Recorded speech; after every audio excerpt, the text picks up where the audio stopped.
and I'm happy to be rejoining the committee after several years of serving on programs and services.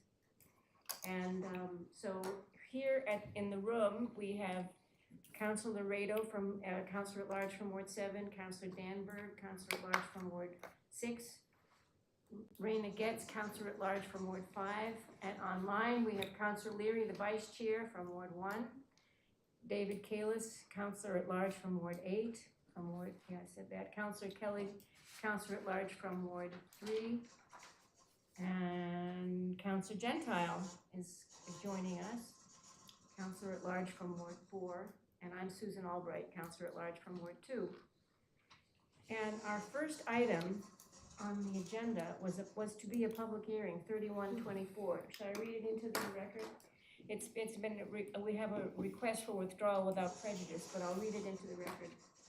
Everett M. Brooks Company, on behalf of the property owners, is petitioning for the extension of the city's water main and main drain on Chapin Road and associated easements, which is required as part of the approved subdivision certificate of action. So they sent a letter asking for withdrawal without prejudice. So we need to vote on that. So all those in favor, is that? May I talk? Do you? For a sec? Oh, you are the petitioner? I live on. Hello, how you Hello. doing? I've been. Nice to see you. Tell us who you are and your address. Okay, I'm Naomi Zagelan Muslimo. I live on 24 Chapin Road, and I own 16 Chapin Road, and I've been there for over 35 years. We love the street. You've been to my home several times when the kids were growing, right? Anyway, Chapin Road is a dead-end street. There are only 15 houses on the street, and it goes around Stamford Road. We are talking about 1929-year-old when, on average, they were built, and they are about 2,100 square feet on average. That's the size of the house. As it stands now, the city drainage cannot handle the current situation on the road, and I've been there a long time ago. Every single year, there are several floods on the street. So this particular petition is being withdrawn without prejudice, and if you have issues about drainage, I think we would be glad, one of the counselors would be glad to help you talk to the right department heads to talk about that problem. Yeah, let's do that. I see. So I'm just not familiar with all the procedure here, and by the way, I'm an architect by training. Okay, good. I was wondering, So we're how not, come that I just checked? Yeah. How come that I didn't even know that it's gonna be an issue and somebody is raising this issue? It was a neighbor that by mistake just told me. We are So not there supposed to get any letter? well, there was a public hearing notice for tonight, and that the notices were sent out by DPW for? We sent them out. You sent them out? We did send them, I yes. did not get neither on 16 Chapin, not on 24 Chapin. And my neighbor across the street did not get it either. So, and I forgot to introduce you. Evan Cudmore is our committee clerk, Nice to meet you. and you can give her your phone number, Yes. and you can talk about who you notified and who you didn't notify. So when this comes back again, you will be notified. That would be very good. Yes, absolutely. And also you can talk to Councilor Danberg about your drainage issues. And Okay. she can put you in Let's do touch that. with the right department. Okay, Okay. sounds great. So that just the point is that currently that's not sufficient, and adding additional two houses on, the capacity just will not handle it. Okay, that's good to know. And so Evan, give her your phone number and you can find out about notification. And Councilor Danberg, you know how to get in touch with her? Yes, we have, just email me and we're in touch. Okay, Please, yeah. so Thank we you so need a much. vote on withdrawal without prejudice. All those, Motion to withdraw. okay, all those in favor say aye. Aye. Aye. That's unanimous. Are we 8 tonight? Yeah. Yeah, it's unanimous. Good. Okay, I'll just, Should you all move say anyone? that? Yes. So it's not moving forward. Okay, very good. yeah, Very good. I'm being in touch with Please you. be in touch. I appreciate this. Thanks so much. okay, thanks for coming. So our next item, Madam Chair, yes, can I just ask a quick question? yes, please. Did we get officially a request from the original petitioner? Is that what happened? Yes, there was a letter. To withdraw request- it? Yeah, a letter to withdraw, for withdrawal, without prejudice. Okay. Yeah. Did we get that in the packet, or did that just come in? It just came in. All right, can we get a copy of it? It just, Would you? I'm send- wondering if, Evan's the other gonna- petitioners are aware. Evan will send it to the committee. All right, thank you. His sound is so good. Is it too loud? It's a little bit loud, but it's quite clear. It's very good. So I can turn it down. Yeah. Okay, so the next item I will read into the record. Oh, yeah, you'll need your first. Yes. 5924. Her Honor the Mayor requesting approval for the conceptual design of the Washington Street pilot project, which will allow the city to advance the preferred concept in close coordination with the project working group and with city departments, including fire, public works, planning, and parks and recreation and culture, and to develop cost estimates within the project construction budget. And we are fortunate to have Mr. Ostroff joining us tonight to do the presentation for us. Thank you, Madam Chair. Josh Ostroff, Director of Transportation Planning. Appreciate the opportunity to appear before the committee tonight. Also with me, Jen Kyra, Deputy Director in the Planning and Development Office. Jennifer Litza, who is the Project Manager for Howard Stein Hudson, with whom we've been working over the past year, is also here, and they both may be called upon to answer some questions. Madam Chair, I have a presentation that I've developed that I'd like to be able to share on the screen. If I may do so. Thank you so much.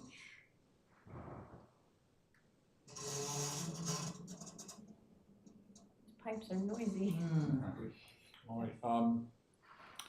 Thank you again to the committee for your service and to all who are here tonight and folks who have participated over the past many months that we've been working on this project. So I'd like tonight to provide some history and context after just recapping the requested action for this request, because this is something that has been in the public realm for about 5 years, really longer in terms of how long Washington Street has been a problem. But there was a public process that preceded this that I'd like to touch on a little bit. I know we have some new councilors, new members of the public. There's a lot of things going on in all of our lives, of course. So just for the decision we're asking the city to make, just to recap some of that, I think may be beneficial. The presentation I'm going to give is on the project website, along with other information at newtonma.gov/Washington Street. So we have tried to keep current with information that's there.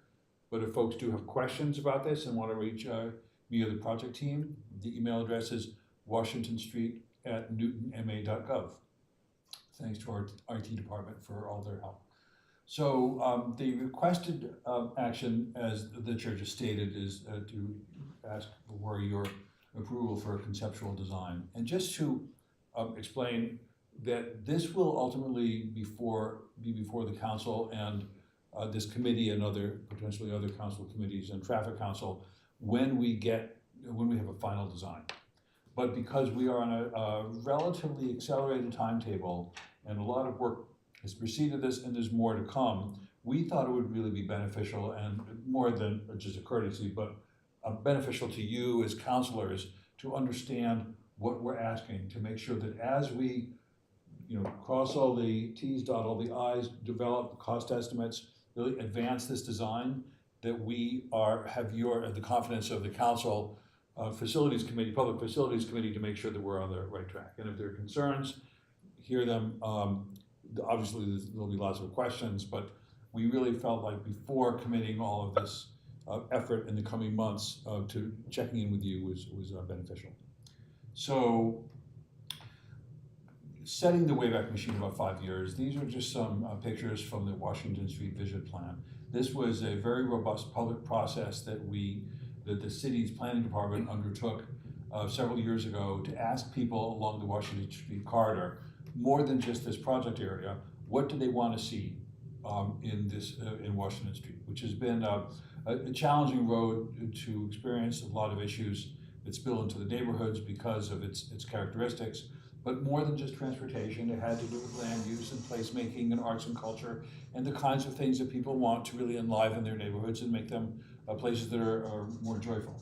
So there was a lot of learning there, and this is the kinds of reason that we did this, and it brought out the best ideas and some of the concerns that residents and businesses have to try to come to a consensus.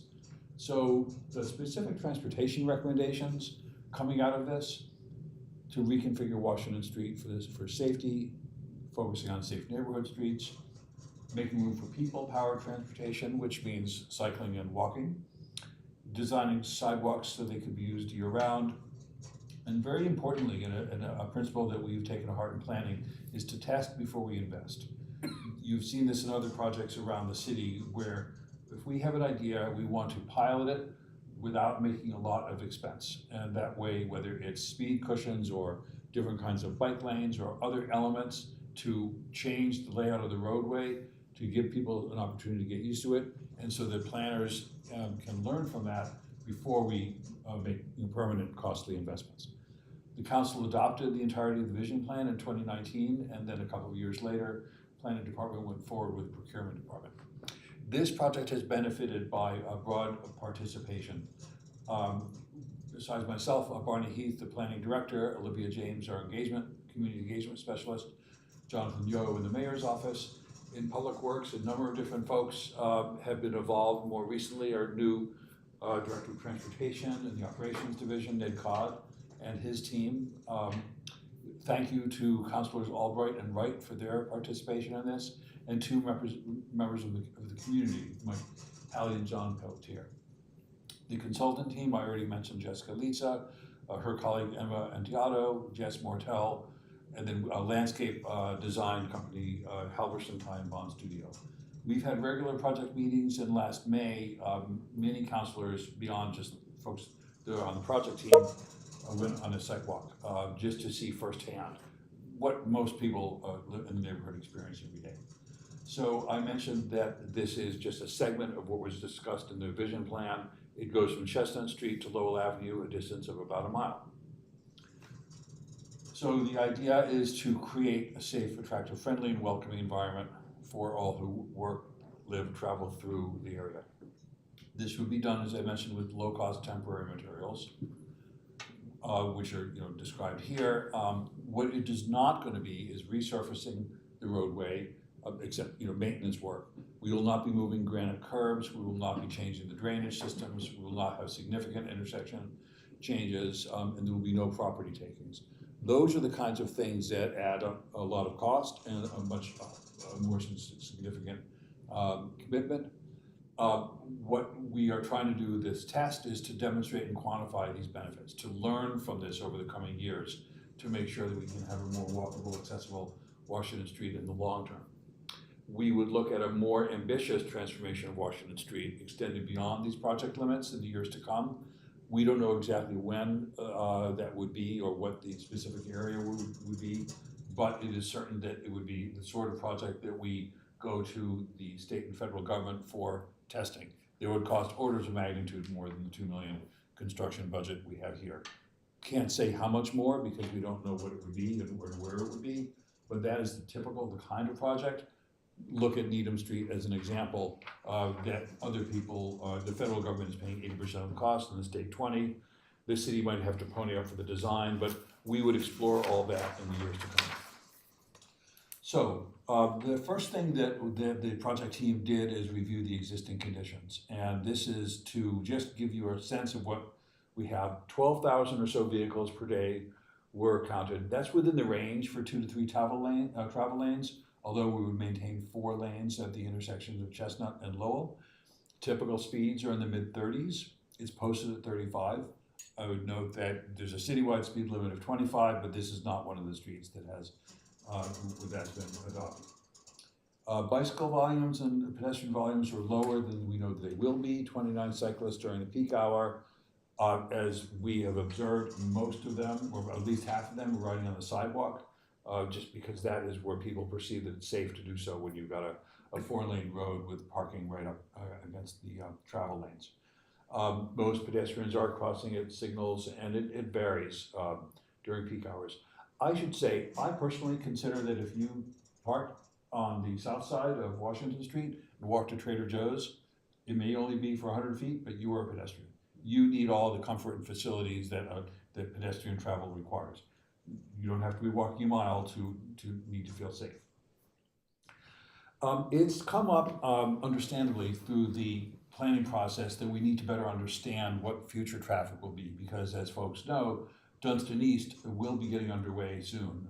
That is a significant multifamily housing development. And then there's also something called background growth. So in this case, we look at the annual growth rate. On top of that, 12,000 and change vehicles that we may see about 0.5% annual growth. And then from the development, we look at what the trips would be generated by what's planned within the project area. And there's a tool called Mass Builds in the city of Newton to identify the impact of Dunstan, the 1314 Washington Street, and the West Newton Armory that has recently been given the green light. We look at the different scenarios, what's existing today, what if we didn't build anything, what if it was all built today, and what if it's all built 7 years from now, and then we look at what kinds of impacts it would be at the intersection and then along the length of the corridor.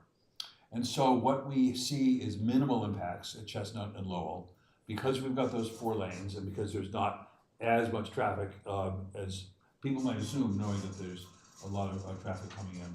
So that at Chestnut and Lowell minimal, at Lowell there'd be a little bit more queuing, but it would not be substantial. So we see minimal impacts at the intersections and an average average travel time increase of about a half a minute or less in either direction. So this is not something that we will take as a given, but it lets us know that what's anticipated for development will not have a significant impact on the experience of people traveling through the corridor, whether it's at 2 lanes or keeps it at the current configuration. We also looked at crash data, which I try to look at that as in a couple of different ways.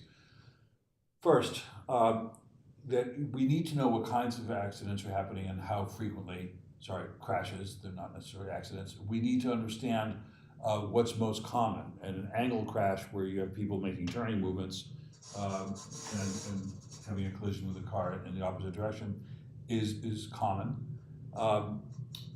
But accidents don't necessarily tell us what we are experiencing, but what we want to avoid more of.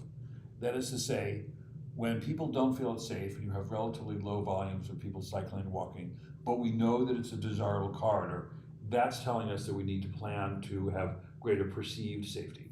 So we look at this to say, what are we trying to avoid more of? And if we can get this down from 17 to 33 to 0 to 5, that would be considered a success. And that's some of the kinds of things we'll talk about later, how we'll be measuring the success. Another common concern is parking capacity. So we went and observed where are the spaces that we have today, and on the different planning scenarios, what would we have, what would the capacity be, and what would the utilization be? So 253 today. Current peak use is about a third of that. That means at the times of highest demands, about a third of the spaces are occupied. There may be times it's more, sometimes it's less. When we did these observations in February, may not be the highest utilization, may not be the lowest, but that's giving us a sense of what's needed. But it's important to understand that what we have now is a deficient roadway design. that we are not necessarily enforcing or planning for all the city laws, such as no parking within 20 feet of intersections. If we are adding crosswalks, that will take away, curb space that we want, that may be used for parking. So that number of 253 is going to come down under almost any planning scenario.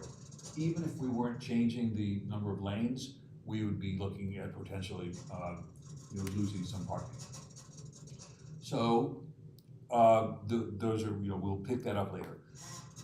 In May and June, we did an extensive a public outreach thing. I just want to apologize to the committee. You got a memo from me that indicated 1,300 respondents, and that was a placeholder. It was 1,162. We're very pleased with that. We learned, we got a lot of public feedback. So that was an online survey. In addition, our consulting partners did a tabling that they spent time at Trader Joe's and had lots of engagement with people.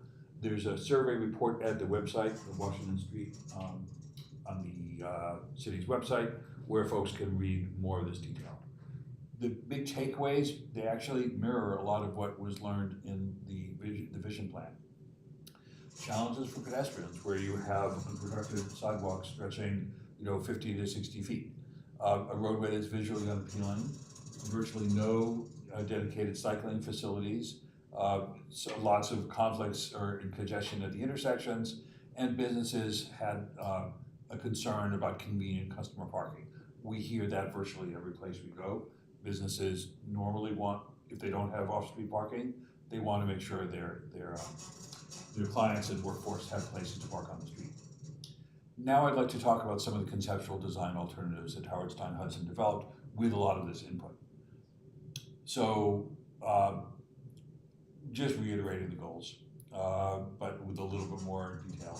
The safe, attractive, friendly, welcoming environment with a 2 to 3 lane roadway where we would identify places where we might have trees, plantings, public art, historic signage, the separated bicycle lanes, a couple of different styles, we do that, better pedestrian connectivity and comfort.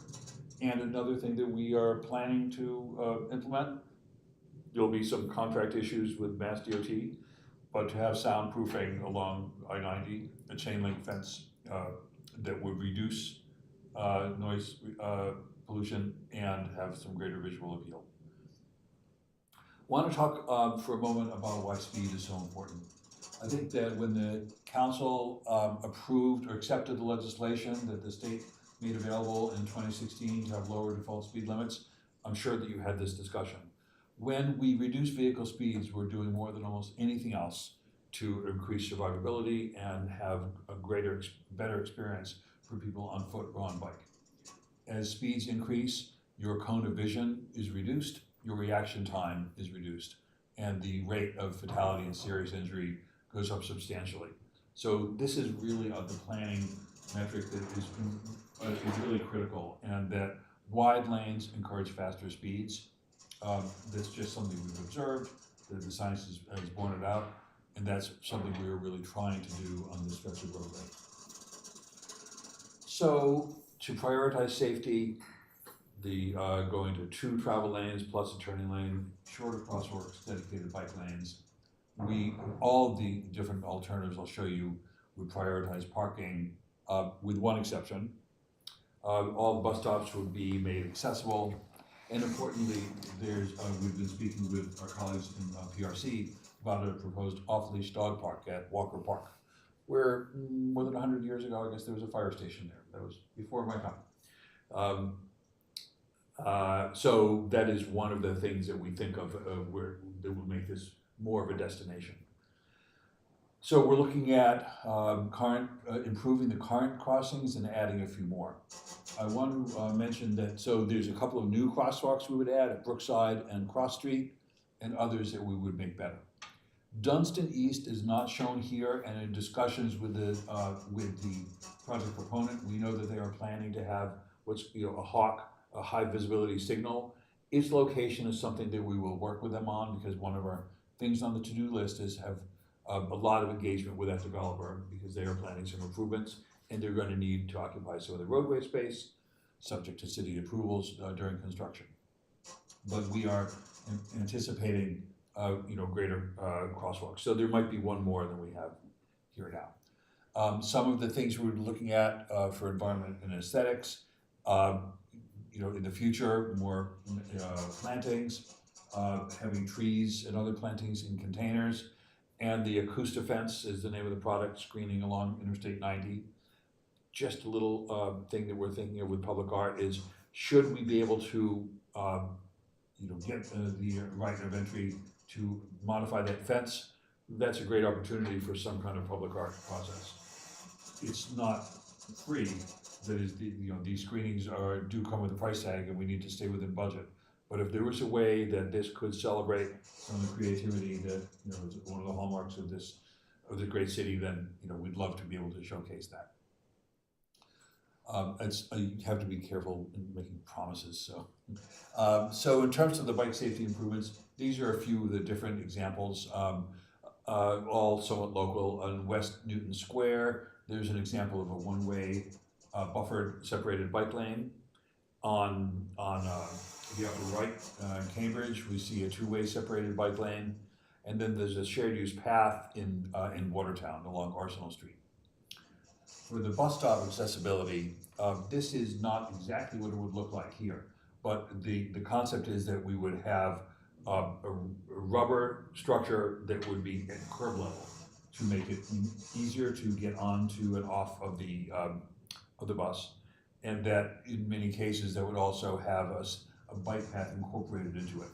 So you would have continuous surface from the curb to where the bus boarding is, and it would also make room for a separated bike lane. So this is something that needs to be done in a permanent basis, but fortunately we're able to do these on a trial basis as well. And it would not be a problem with them lasting for several years. So examples of what we're trying to do, having crosswalks at 4 lanes, those of us who have been at a crosswalk where there's multiple lanes of travel, one car may stop for you and the other will just zip on by. And that is a high risk condition that we are designing against. So some of the things you may do is have a staged crosswalk, have a refuge island in the middle, so if you cross one lane, great, but people coming the other direction may not stop for you. So that's why you need to be able to be seen there. I'd like to take a couple minutes now and go through the different concepts that we presented at the public meeting on November 30th. The first has the one-way separated bike lanes. Concept 2, two-way lane on the north side, that is the Trader Joe's side. Concept 3, a shared use path on the south side. And concept 4 is a boulevard. And just to talk for a second about the boulevard, when the vision plan was developed, the concept of having a boulevard that would more celebrate greenery and provide a more calm experience was something people gravitated towards. That was something that we had to include in this plan because we know how popular it was. It would be like a temporary boulevard. It's got a kind of concept that maybe doesn't have a lot of precedent, but we wanted to show what that would look like because, again, if this is a test before invest scenario, if people really appreciate that as a concept, then that is something that we would put forward in the final design. So if you're traveling on Washington Street eastbound of the Armory, this is what you see today. The first example shows the bike lanes on either side, a 2-lane roadway with, these are so-called parking protected bike lanes. So you have your travel lane, parking, a little bit of a buffer, and then the bike lane. The second concept would shift both bike directions to the north side. And so in this case, we're referring to that as a bike lane because it does not need to be shared with bicycles and pedestrians because you have a sidewalk immediately adjacent.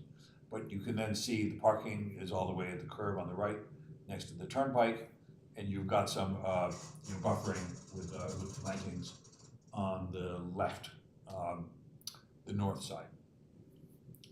This concept 3 flips it, and it has the south side shared use path. We are referring to it technically as a shared use path, even though we think virtually all pedestrians will use the crosswalk. They would legally be allowed to use the south side bike lane, so that's why it's a shared use path. And the fourth concept is a boulevard, and there you have more planting elements in the middle of the roadway, and the bike lane on the south side, closest to the turnpike. So we spent a lot more time on the public meeting going through these than I'm providing tonight. Just to give you a sense of the cross sections though, this slide, page, whatever number it is on the, sorry, I forgot to do page numbers, cardinal sin, gives you a sense of what the cross sections look like. And the top is the concept 1. You can see the bike lanes onto the left to the right. Concept 2 has the bike lanes with a 10-foot shared use path on the north side, the left as we're looking at it. Concept 3 and 4, similar cross sections for in this illustration, showing the shared use path on the right, closest to the pike. In terms of parking impacts, so I mentioned before 253 spaces today. We would reduce that because of a lot of the design changes we're proposing to between 176 and 190, but they would still leave plenty of capacity. So in the case of concept 3, which is what we're recommending, we would use about 45% of capacity with the for on-street parking. Concept 4, we know there was some neighborhood business opposition to that because it would provide the lowest amount of parking capacity. And concepts 1 and 2 are very similar in what they would provide for parking and how much we expect would be used. At the end of this presentation, by the way, I have slides, and we can refer to them later, that shows exactly where their parking would be. Because we know that this is a key concern to a lot of businesses and a lot of residents. Knowing that you have convenient parking to your destination is very important. So we've looked at, we've provided that, and I can share that with you. Every exercise, actually, virtually everything you vote on as counselors has benefits and trade-offs. So we've just enumerated a few of those here. The first concept is consistent with how cycling is in most parts of the city, with one-way bike lanes. So there's that consistency. A big trade-off, though, is turning movement conflicts on the north side. I'll translate that for a second. Between Chestnut and Lowell, on the north side, you have about 33 to 35 curb cuts. Those are driveways and streets. Each and every one of those is going to have vehicles going in and out. When you have a bike lane, whether it's a one-way or two-way bike lane, those are the kinds of conflicts that cause the greatest risk, and where something's unexpected to a motorist. So that is a trade-off that we would ideally like to minimize. By comparison, there's 10 curb cuts on the on the south side, and they're all clustered at the near Chestnut Street, Sullivan Tire, and other businesses in that area, Dunkin' Donuts and so forth. The north side gives you most direct access to the neighborhood. So if you're going to North High School from Brookside, then the bike path is right there. But it has all the turning movement conflicts multiplied by 2 because you have the cyclists in both directions. And that is something that the motorist is not necessarily anticipating. Coming out of a street, coming out of a driveway, they aren't usually expecting a cyclist to be coming from the right side. The south side shared use path has the benefit of all the benefits of a shared use path, including that it closes a gap in the pedestrian network. If you go down Washington Street even further towards Newton Corner, you'll notice that there's no sidewalk. And it's mind-boggling that that's not there, but it's been neglected over the years, part of why we're here tonight. But this would begin to close that gap, so that as people are walking down the street, they have a place that's legally safe to do so. But a trade-off there is that it's shared with cyclists, and 10 feet is the minimum. Wider would be better. Another trade-off that we see with the south side is that while there's fewer turning movement conflicts, cyclists would need to cross. So that hypothetical student going to and from Newton North would need to cross at a crosswalk to get to the shared use path. And then the boulevard has the greatest visual appeal, but has a significant loss of on-street parking. And because the shared use path is on the south side, some of the other trade-offs in options 3, the concept 3 are there as well. So unanimously, the project working group and the consulting team are recommending a hybrid. Sorry about that. The preferred concept being that we would have the concept 3, the shared use path on the south side with as many of the street tree plantings in containers as we can muster to really provide a lot of that visual benefit that people are enjoying. It would address the pedestrian gap, give a continuous cycling connection. We feel the trade-offs are manageable. We've minimized all the conflicts. We've still have convenient access to businesses and residents. Provides maximum on-street parking with the landscaping elements I mentioned. So this, as I mentioned at the outset, is a concept. Through the design process that would follow this meeting, we would work to refine this just to make sure that what we deliver is something that people can live with and enjoy for many years to come. Just to talk a little bit about our process. So we had this public meeting on the 30th, and of course, we've been thinking about these concepts for months leading up to that. Members of the project team considered the benefits and the trade-offs. We met as a working group and developed unanimous support for this recommendation. We also considered the public input that we received, and this is not a democracy. You know, a lot of what you do as leaders and what we try to do on our team is what is the consensus professional recommendation. But we needed to know, because we asked people, what do they want the most? And so concept 3 was the most preferred, but concept 4 also achieved many of the goals. And we viewed that with city leadership, so this is something that comes to you with the mayor's recommendation. So we had 2 phases of the public engagement. I talked a little earlier about the 1,100 and change folks that participated in the survey in the spring, and then we went online for a couple of weeks after the public meeting, got 721 responses through email, social media, flyers to area businesses. Counselors have been so helpful in helping to get the word out. We look at this as directional research. So those 721, we can't project them to 90,000 Newton residents. That's just not, it tends to be self-selected. People who are most interested, who live in the neighborhood, who receive flyers, are going to be more likely to do that. But we did ask about reasons for travel and modes of travel, and I think that's important because we feel that even if the numbers of people who drive or bike or walk or use assisted mobility devices aren't themselves representative in terms of their incidence in the population, at least we get a sense of how are cyclists regarding this, how are pedestrians, how are drivers looking at this, so we can at least gain some insight there. And of course, people could select multiple modes. I mentioned someone who walks to their Trader Joe's in their car. You can be a pedestrian and a cyclist and a motorist. I myself am all 3. We asked everyone to rate the concepts 1 to 5, and that had a value to us because we could then compile some weighted scores for each concept, and I'll share that in a moment. We also had people to rate the current configuration. And as I mentioned earlier, how well does each concept meet various goals? We also reviewed 367 open-end comments. Shout out to my colleague Olivia James for going through them all. We had members of the consulting team do that as well. So this is a weighted score comparison by how people use the corridor, and it's if you gave it a 5, then that's 5 points. If you gave it a 1, that's 1 point.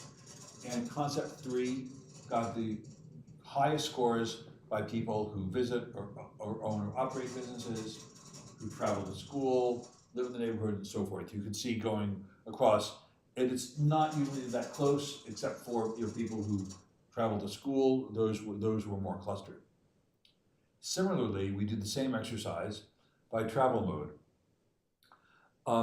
I would have expected, not to bias this, but I would have expected the existing concept to have to score higher than it did among people that drive, but it did not. The recommended concept did. And I think that's because people's actual experience is that when you're driving along on a 4-lane road, you've got a lot more to worry about than when you're on a two-lane road. I find it less stressful. My commute takes me up Chestnut Street. I live a little west of here. And I don't have to worry about people passing me. On Washington Street, it's different. Anyway, regardless of mode, concept 3 was most preferred.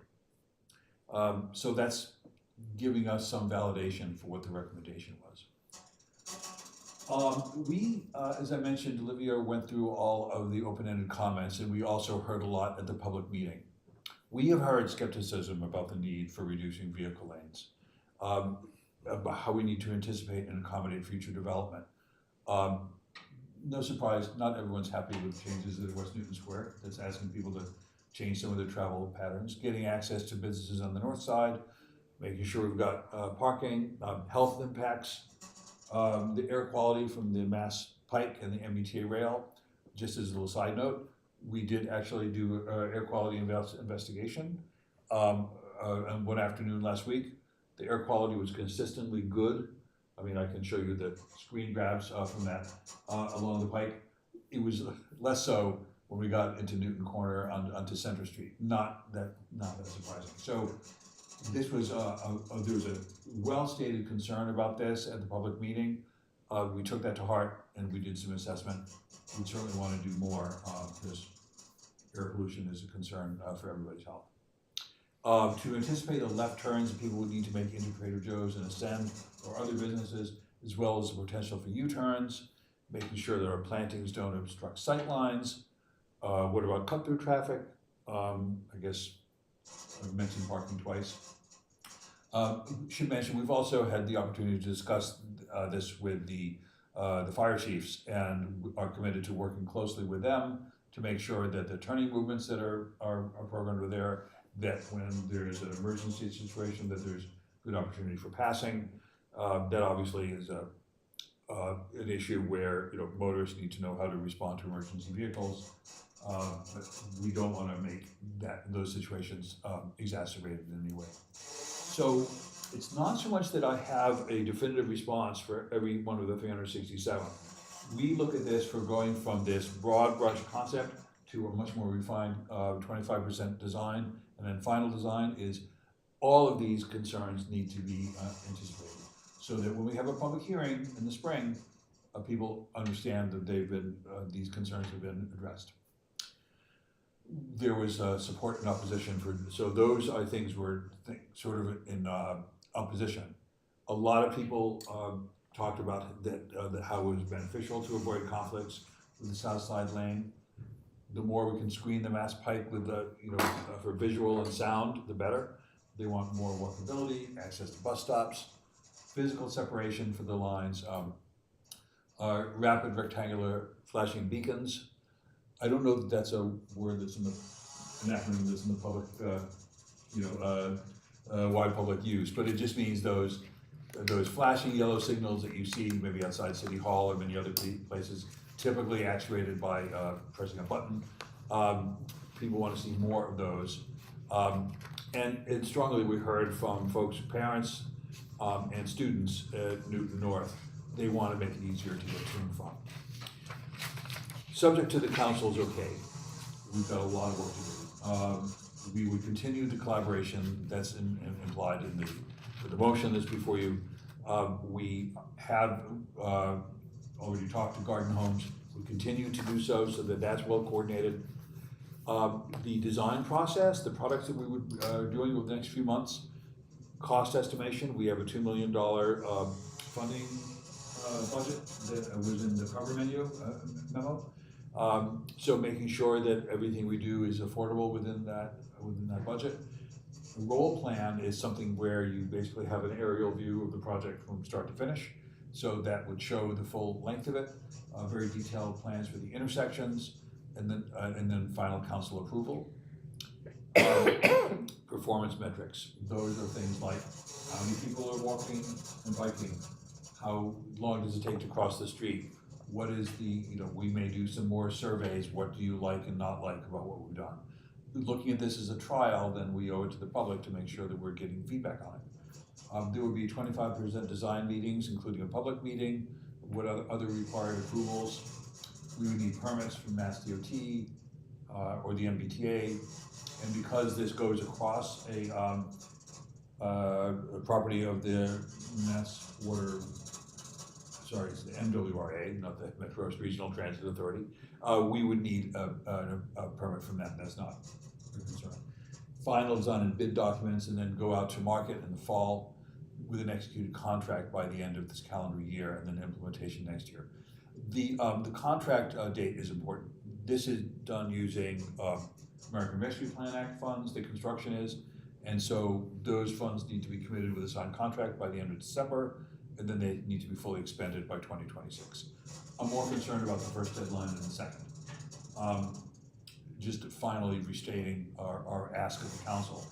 I've got additional slides that folks can look at. This just shows more of the concepts. This is showing the reallocated parking based on where we would have new crosswalks and for the different concepts and the location of the dog park. So that is what I've got, Madam Chair. I'm happy to leave this slide up, or we can just have a conversation, or bring it back up. Yeah, maybe we can take it down, or if we need to put it back up, we can. As you would. Could you put concept 3 up one more time, since that's the preferred? Sure, yeah. Sorry, will I just, give people, alrighty. Yes, great. Happy to take any questions Okay, or comments. questions? Councilor Danberg. Okay, first of all, thank you, Josh, very much for this really excellent presentation. There's a lot packed in there, and a lot of really good information. And I think that the concepts that were presented were all good, and I like the concept 3 also. I think it's a great idea. A few things. I was, first of all, quite surprised to hear that there are only 12,000 something cars that go up and down Washington Street.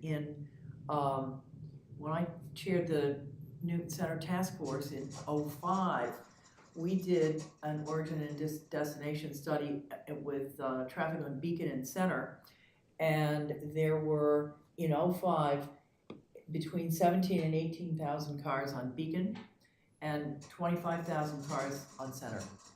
So 12,000 cars on Washington Street. Beacon is a 2-lane road, and Washington Street is a 4-lane road. So that gives the visual aspect of 1/4 the amount of traffic that we have on Beacon Street and Newton Center. So I think that the idea of a road diet here is a pretty reasonable one.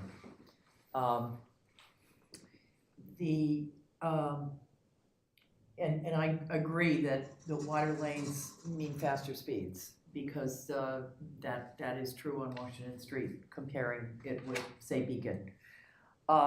Trees in pots, do those trees need a water truck once a week or more in the summertime? How do they get water? Is rain enough, or do you have, I would imagine you'd have to water them. So thank you for your comments and that question. I may call for some of these on Jessica, Lisa, if she can, just in case my answer is not sufficient or I need to be corrected, which has happened. Generally, so we have spoken to PRC about this, and it needs to be maintenance monitored for any tree, whether it's in a tree pit or in a container.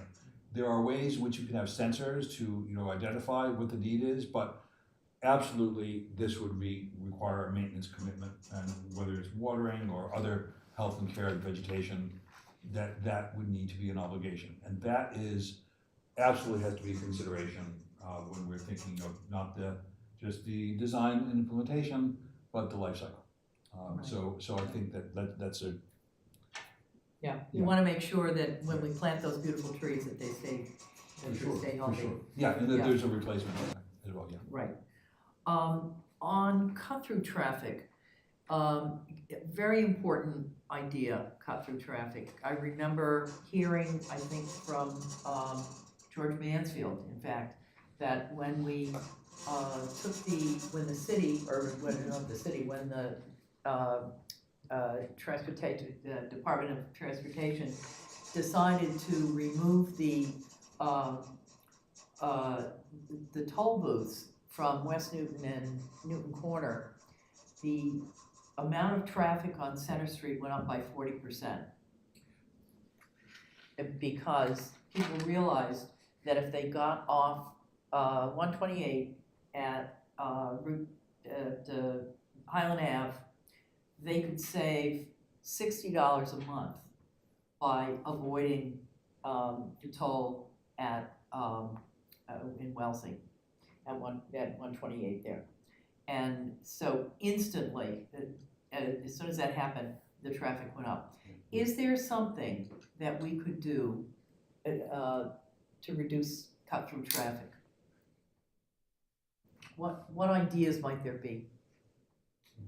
Just adding tolls is sort of out of scope, when you say, Yeah, Um, I don't so- think so, but Um, to discourage, is just reducing speed enough to discourage some people from getting off the pike, let's say, and avoiding one of the tolls? That is a question I would like more time to answer, because I think that I couldn't give you a simplistic answer. I know driver psychology is all about saving time. People don't mind taking a detour if they think they're gonna save a little time. We don't see from the modeling we have done that this is going to add any significant time that would warrant people taking a detour. So I would go back to the supposition that there would be a motivation for a cut through. And then where would they be going instead? Because we are doing, or our colleagues in Public Works have been implementing some traffic calming measures on Watertown Street, which is a likely place people would want to get to. That's not exactly a place.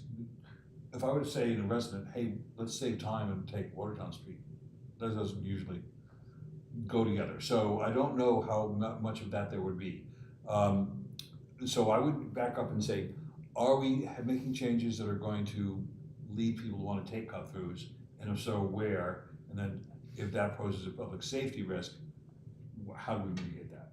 It is all of this gets to why we have a trial in the first place, so we can learn. I would see the majority of the cut-throughs going down Washington Street to and from the pike as doing that so that they can avoid the toll at 128. Right. Get off, take Washington Street all the way down, and get on the pike and save whatever they're gonna save. Same thing as the Center Street issue. Yeah, could well be. Could I just add one more thing though, is that I try, and I think our department, the city staff, we're trying to think of things holistically as well. We're engaged with Mass DOT on a short, medium, and then a long-term study of Newton Corner. And I know that there's concerns in West Newton Square and how we use the full length of it. So, we don't want to necessarily make incentives for people to congest other parts of Newton. And then regionally, we need to be thinking of how are we going to make this corridor survivable for the years when we have the Alston Interchange construction, that project. Yeah. So plus improvements on the commuter rail. So there's a lot of moving parts. Well, ideally, what we'd wanna do is keep people on the pike and off our streets. Or better yet, on the rails or Or on the rails, and better buses. yet, on the rails. On buses on the pike. Or we need to give people good reasons to not feel like they have no choice but to drive. Sorry, you were supposed to be asking that question. And that's okay, that's all right. Great idea about the dog park at Walker. What a wonderful idea that is. Would you suppose that people would mostly walk from the neighborhood, that this would be a neighborhood park? Yeah, I'm glad you asked about that. So the thinking is, because this is one of several dog parks and envisioned more as a neighborhood one than a destination one, that we don't need significant new parking for that. Like maybe there would be need for 6 spaces at a time. it's not gonna be, that much of a draw. But yes, we would need to make sure that we've got enough crosswalks and that the city can make improvements, like the sidewalk on the south side of Washington from Lowell doesn't go as far dog park as it needs to. So we need to pave like 400 feet or so more, and that needs to be funded in some way. I don't know if this budget would do it, dog park. I can't, I don't have a recommendation Yeah. for that. But absolutely access to the dog park on foot. And the last comment that I would have, and no, I'm not looking for an answer, it's employee parking on the street, concept of employee parking on the street. In Newton, most of our parking meters are 2 hours. And we discourage, in fact, I think there's a law against feeding the meters. It happens all the time, and it's very hard to prevent. But I would say that we would want to discourage long-term employee parking on the street and find some other solution to how employees could get to their jobs without cars or not park on the streets I think, in the 2 hours yeah, slots. I think a parking strategy discussion, convening is overdue, because how we need to incentivize long-term parking to not take up most valuable short-term parking. So, We have that same problem and good, thank you very much. thank you so much, Councilor. Councilor Rito? So first of all, thank you. I too like concept 3. Seems to me it makes a lot of sense for a whole host of reasons. I don't have to repeat them. I think measurement's really important. I understand this is a preliminary conceptual design. When you come back to us with a final plan, it would be really helpful if you identified what measurements you're going to be undertaking, because I think we might, want to have some input or critique of those, and B, I think it's important that we really understand what you're looking at as a baseline, and then what you're looking at as an end result, and what the goal is. So that's critical. A few things and that goes to counts in terms of the number of cyclists, for example. I think we're at peak hours. Is there a goal that you're gonna try to increase by? So if you had 29 at a peak hour, my guess is you're probably under 100 or so, maybe 150 in that time period during the course of a day. Is the goal to get it up to 300, 500, 700? Obviously, that's gonna vary if it's February versus May when school's in session versus July. So I just think that careful measurement here will be important. Second, how long do you envision this pilot lasting? So, that is not something we've had that conversation, so I'm just gonna give you my personal sense of things. That it takes several years to, first we want to do some learning from this. So say figure 3 or 4 years. Then I think there needs to be a planning process and a strategy for what do we want to do, and how does that relate to Newton Corner? Because this whole stretch of road between Newton, Lowell and Newton Corner has its own challenges. Not that it merits the same treatment. And then west of Newton, West Newton to Wellesley, that's a challenge. So are we looking at a project that's gonna take 5 years to fully plan and design, and then several years to fund? So 5 to 15 years is my feeling. So this is really, when we think of a pilot, we often think of, let's try it for 6 months or a year. Right.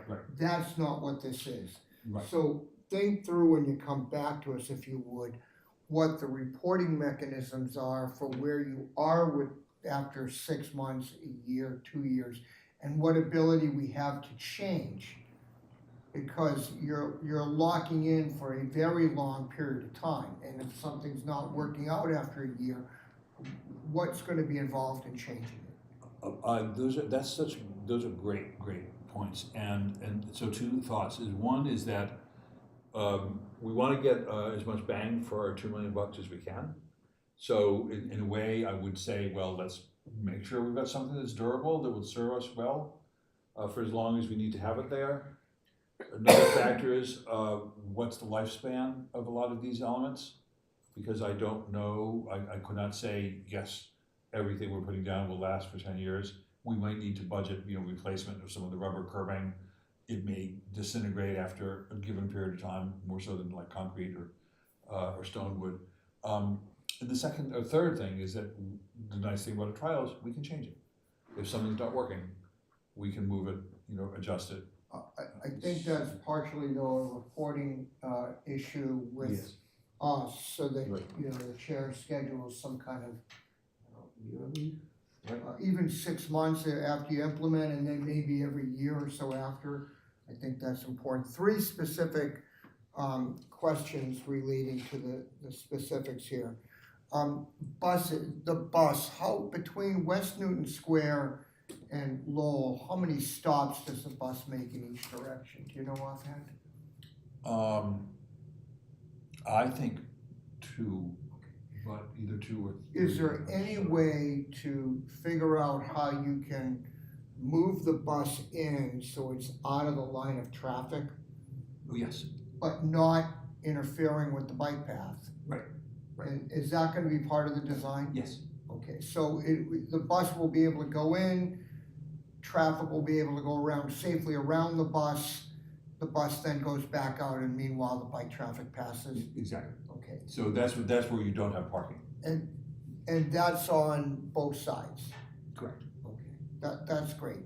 Second, I don't think you have an issue with too many delivery vehicles on the south side, except for maybe right near the square, but on the north side, where are delivery vehicles gonna go? That I will be punting to the design phase. That's where we really need to be working. I think there's 2 elements of that. One, given what's there now. Yep. But obviously, this is an area that I think we all agree is likely to see development, perhaps significant development. And whether that development is residential or commercial or a mix, you are gonna get delivery vehicles, whether it's Amazon or, a bigger truck. So I think that needs to go into the planning, and I think that also needs to go into the flexibility. So if you have a new development coming in, for example, I think we approved that one, the 28 unit one, right near that old, Yep. Yep. the spa, The spa- Oakley Spa Oakley Spa. was. So where does the Amazon driver stop there? Right. And how can the driver do it safely? Great question. Last question for the shared bike path, which I really like because I think it makes sense to have some walkability there too.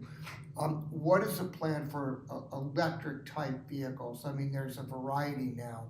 Everything from an e-bike, which I think most of us would consider a bike with some modest enhancement, to the scooters you're seeing in downtown Boston, which are going 30. I saw them, they run through the traffic lights, they're going 35 or 40 miles an hour. What's the plan for that? Are they gonna be allowed on that or not?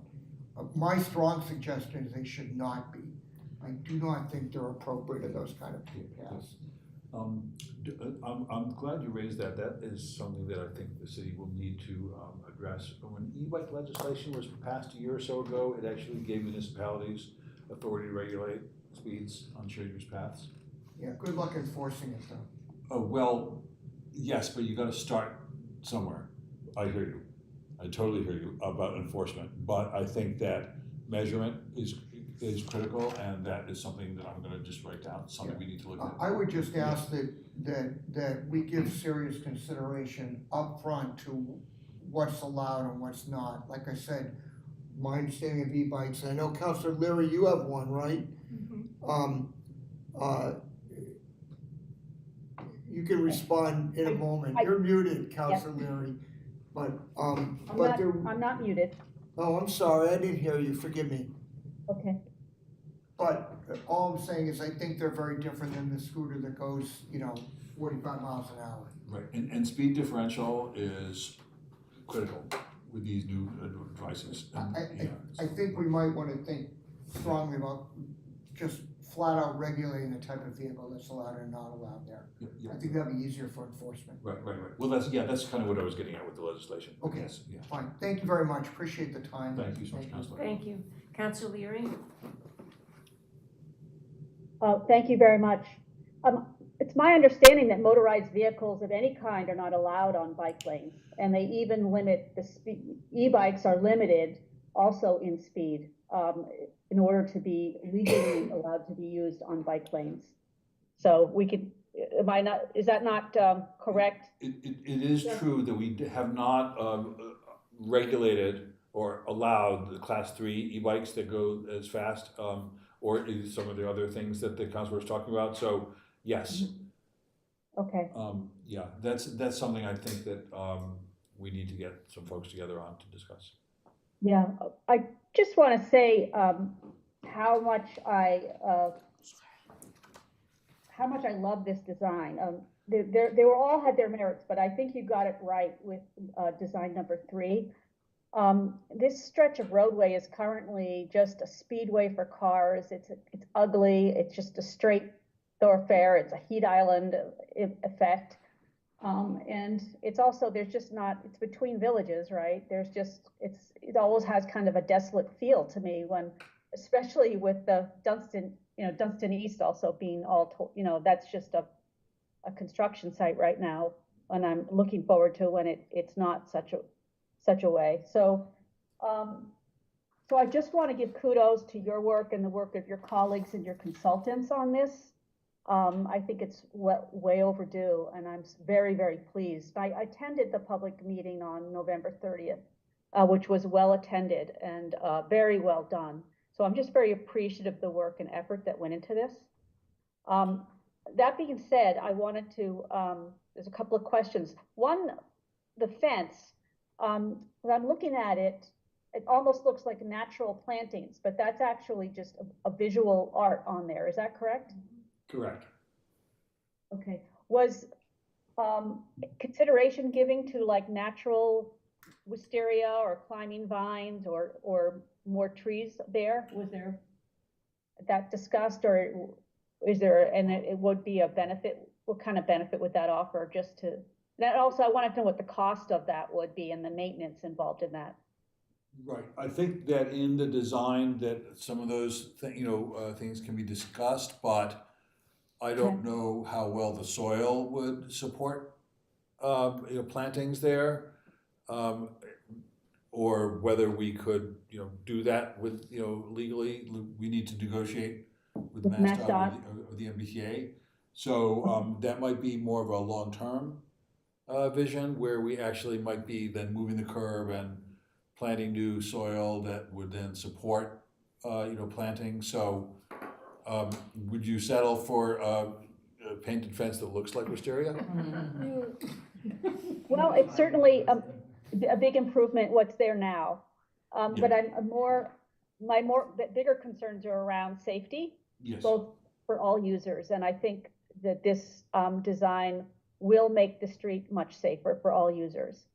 I wanted to ask, we have the new bike lanes in West Newton Square, but they're both on the north and south side. So the bicyclists would cross from the north side over to the south side to continue down Washington Street towards Newtonville. Is that correct? Yes, I'm glad you mentioned that. We would actually need to, so let's say hypothetically you are traveling west on the in the project area on a bicycle. So you're on the south side of the roadway. You get to Chestnut Street, and then you need to cross over, like during the pedestrian phase. You go diagonally across the intersection. We don't necessarily know exactly what that intersection treatment is going to be like, though. So I don't want to say with certainty. I definitely want to defer to the designers on how that's going to work. Would it be at the intersection before? How do we, because you've got all the travel lanes there now and curb cuts, people getting into the Dunkin' Donuts and nearby. So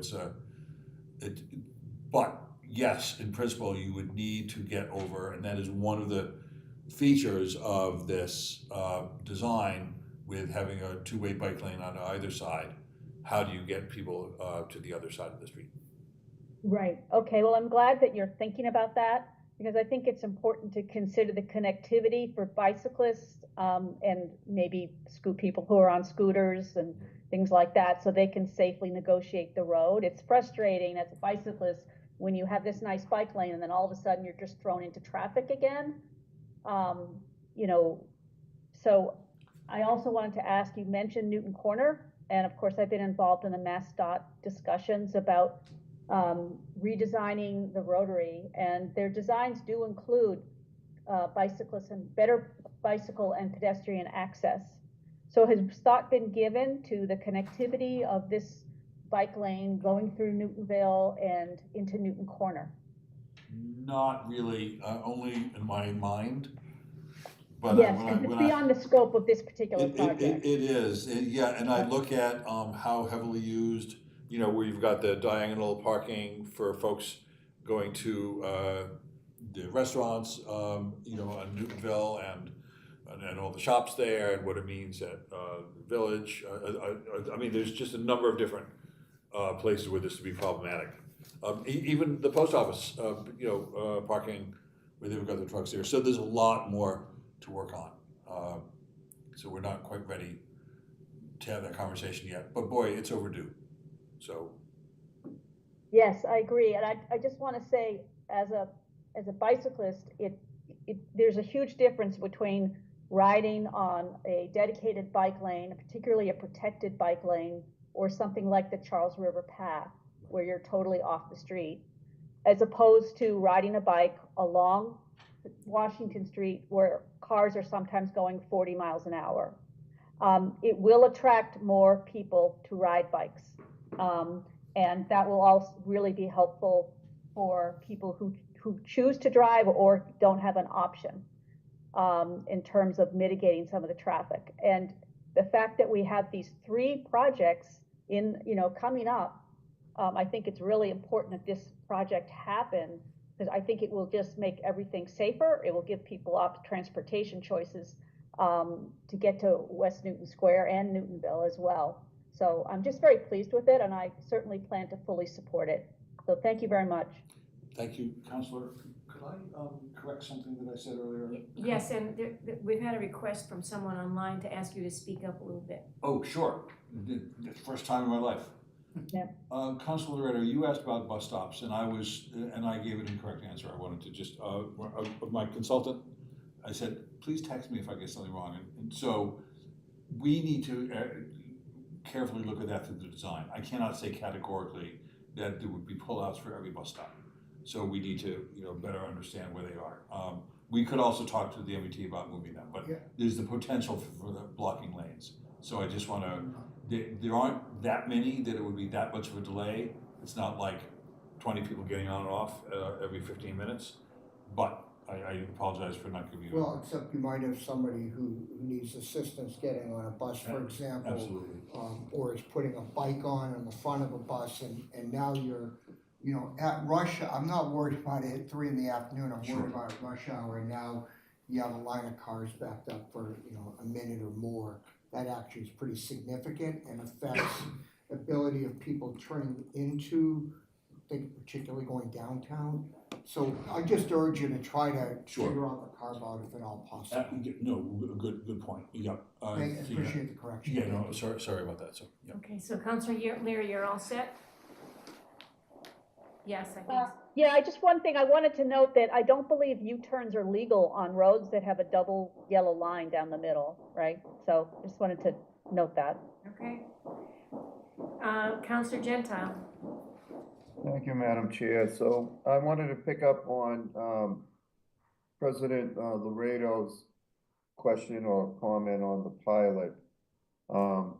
Based on discussions that we had when we were looking at the Washington Street Vision Plan, I think that the pilot is going to be in place for quite some time based on the numbers that we were getting back then for doing this part of the Washington Street. And then when you extend it out, I mean, we were getting numbers a few years ago of as much as $25 million And, you know, we're not exactly in line for Mass Works and some of these other sources of funds, because we have gotten money recently. So I think we're gonna have it for a while, and that's not a bad thing as far as I'm concerned, because I'm not jumping on any particular concept right now, because I think, you know, there's still more to be learned. But I'm comfortable with the trial in general, because one of the first screens that we got, you know, talked about the nature of the kinds of things that are gonna be done. And most of them, you know, line painting and things like that, as Mr. Ostroff has said, are easily reversible. The only thing that I saw that gave me a little cause for concern is there was some talk about maybe curb extensions, you know, doing some kind of permanent work.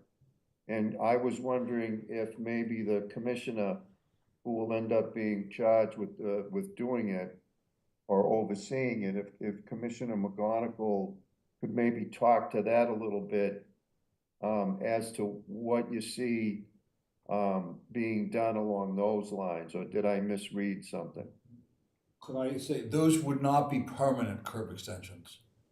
Those would be the same temporary materials that we would be using for the, you know, curbs and so forth. So those would not, we're not gonna be pouring asphalt or putting down, you know, new granite curbing as part of this project. So there's nothing of any kind of a permanent basis that's gonna be part of this? That is correct. Okay, that's your understanding, Commissioner? Yes, thank you, Counselor. Yes, most definitely. The thought of this pilot is to make it with no permanent material, so any changes we had to make could be made in the field rather quickly. Okay, and then funds, I just, am I correct that I hear that at least for this part of Washington Street, that we're expecting for this trial to use opera funds Yes, for everything? well, there's, go ahead. The design is being funded by host community agreement funding, cannabis funding, but the implementation, the construction is with ARPA. All right, $2 million for the kinds of things that we're talking about, seems a little bit pricey, but,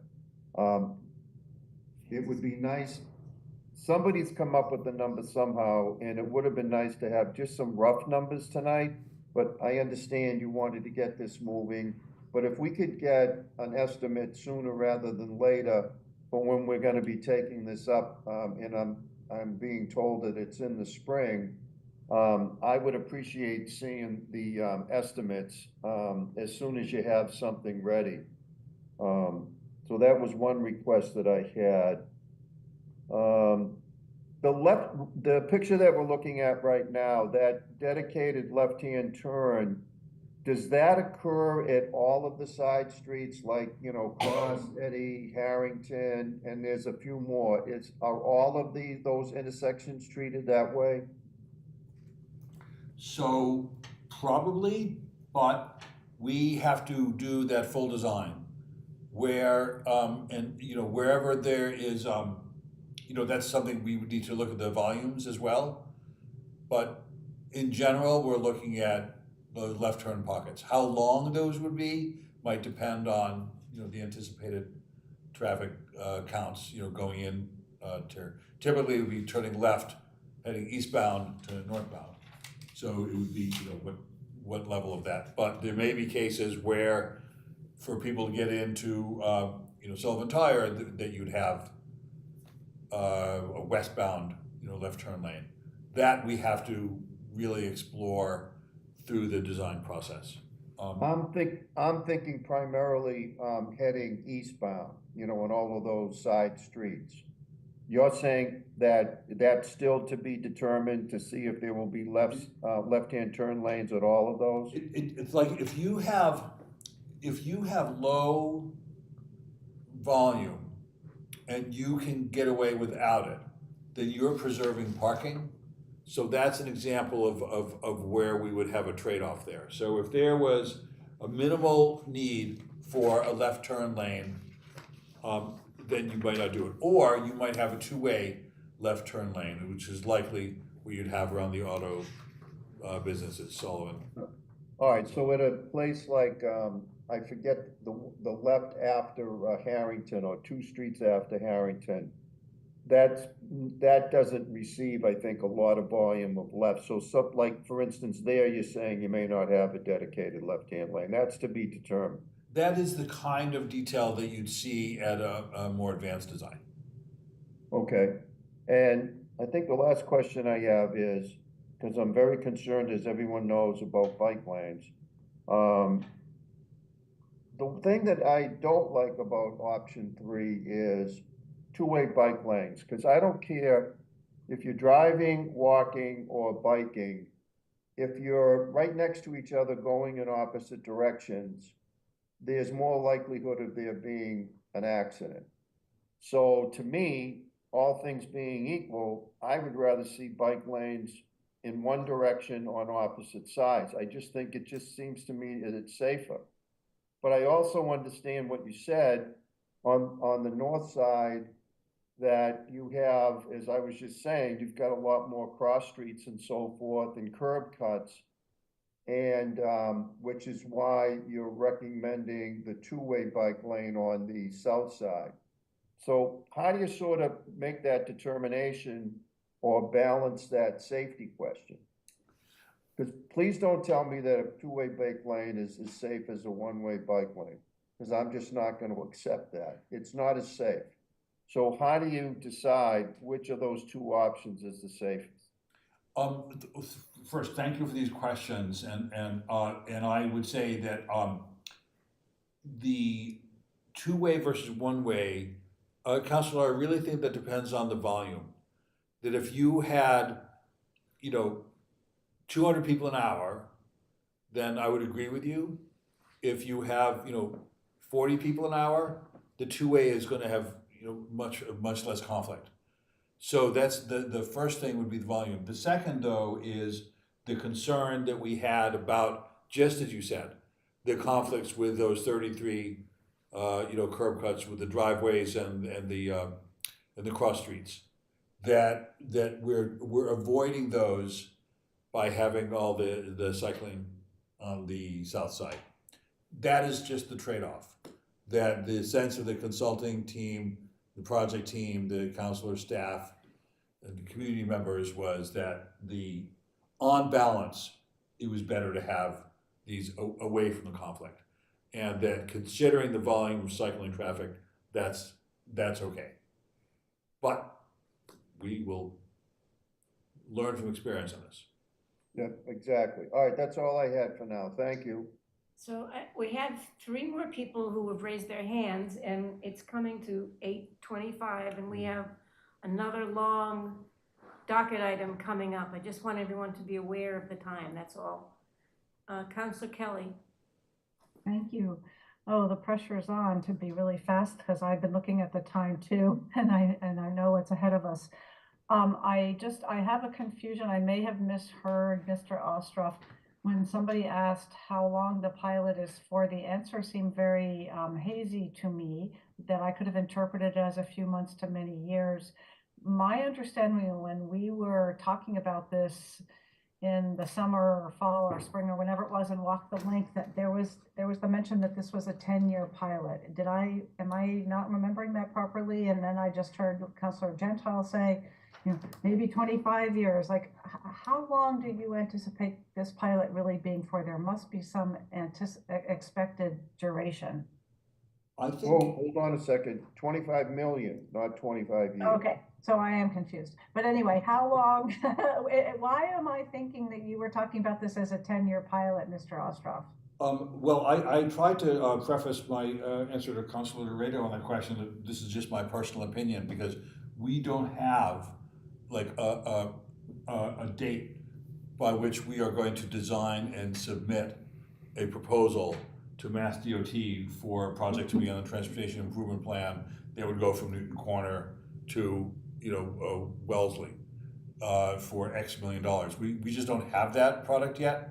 And we are really focused on building something that could last a number of years. And I've seen 10 years, said I may have thrown out 10 years as a for instance, but I don't know, and maybe Commissioner McGonigal or others could help us. We don't have to harp on it. I don't, Okay. I was just confused, and I see, Sure. Counselors Wright and Lucas and Maliki, who are all on the walk with me, who are gonna speak after me, and they can, touch on this if they want to. But it brings me to one of the good points, which I agree with others who have said, I'm glad it's a pilot, I'm glad nothing is permanent, things can be changed even however many lanes. We're hearing from some people who are concerned about reducing the 4 lanes.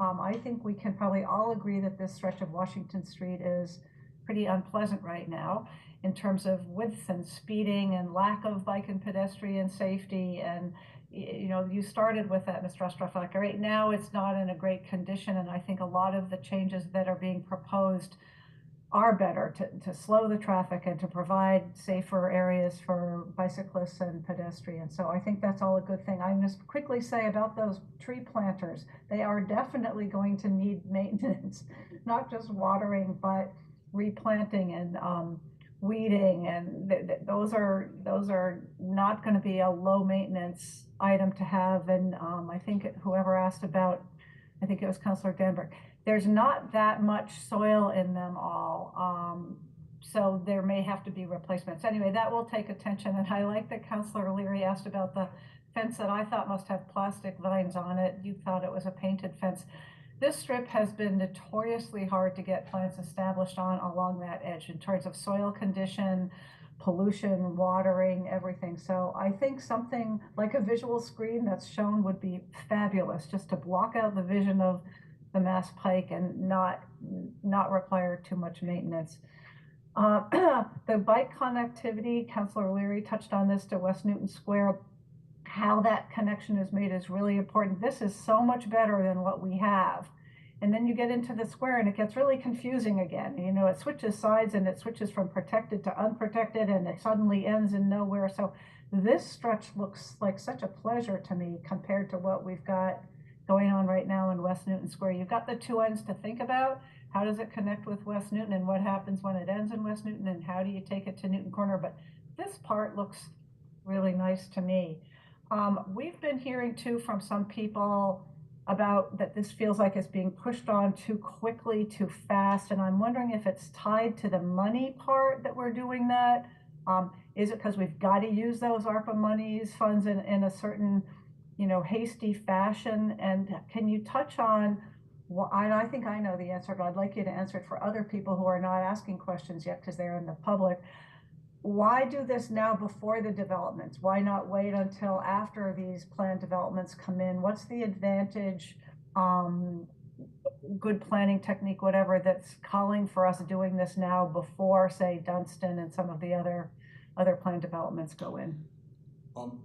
So thank you for the questions, Councilor. So yes, the money absolutely is a factor.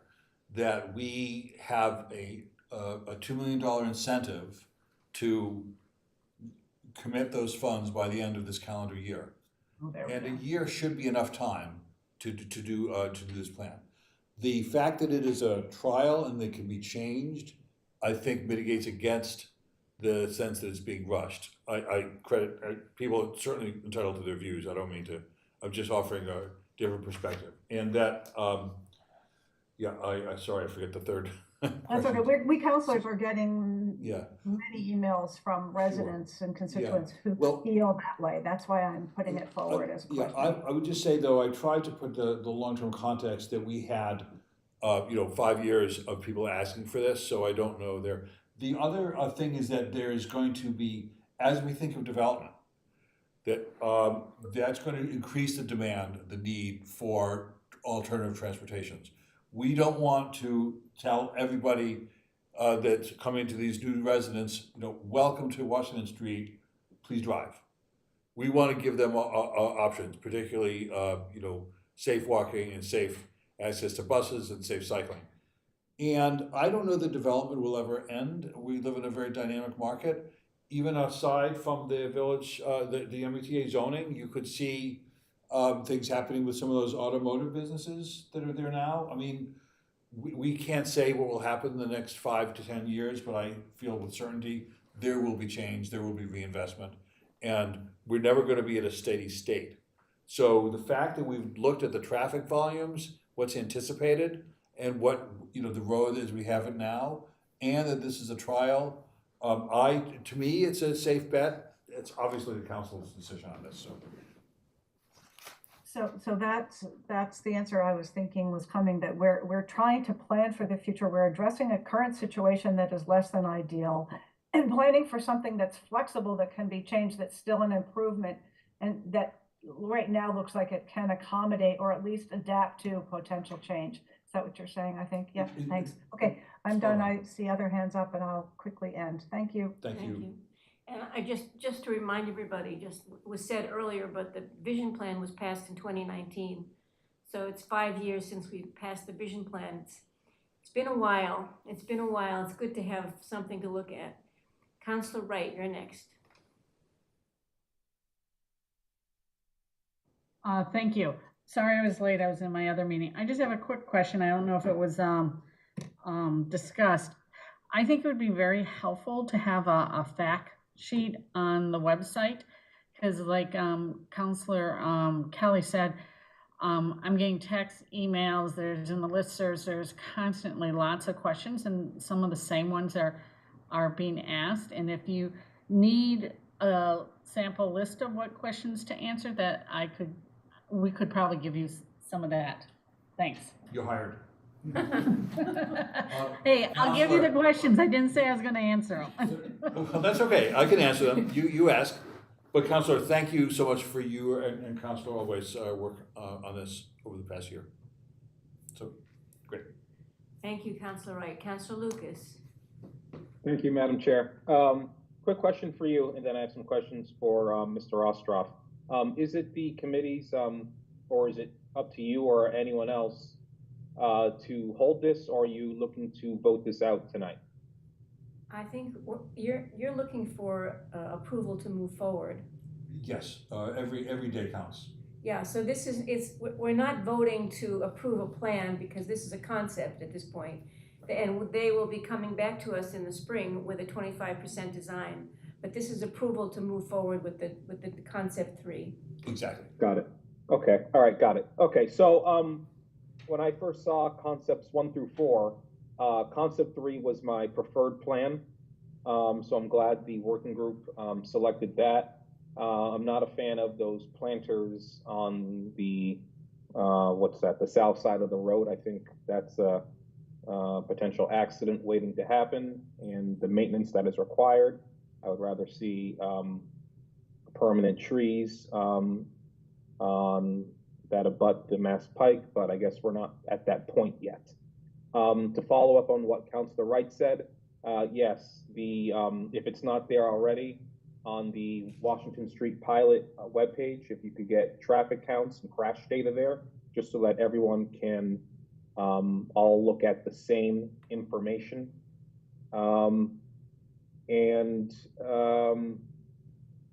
The intersection at Washington and Lowell, is that part of this pilot or the next phase?